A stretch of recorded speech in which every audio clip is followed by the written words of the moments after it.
So guys, ito na yung na-strain natin na pork broth.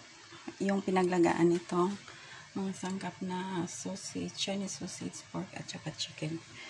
So ito na yun. Idaan nyo sa fat skimmer guys. Ito, fat skimmer ang tawag dito. Hindi yan siya ordinaryong strainer. Sobrang pino talaga yan. So, pati fats na strain dyan. So, ilagay na natin ang miswa. Lakasan ko lang ng apoy.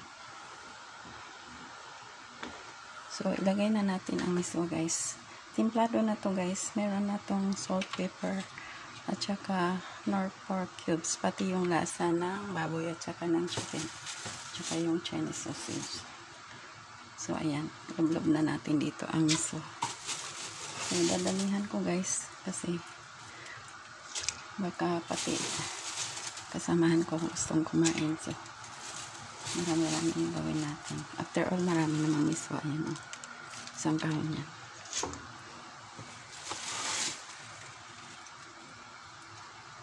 So, dalawang klaseng miswa. Meron pa yung special miswa.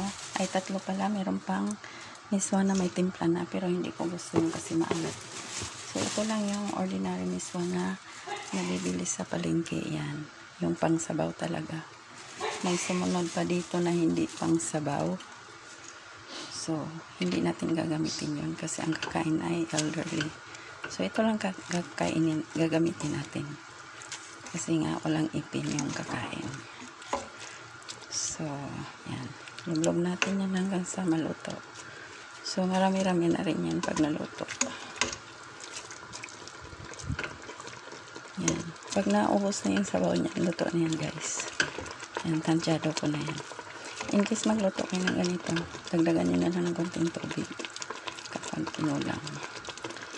So, that's it guys. Patayin muna natin yung video kasi may kumatok.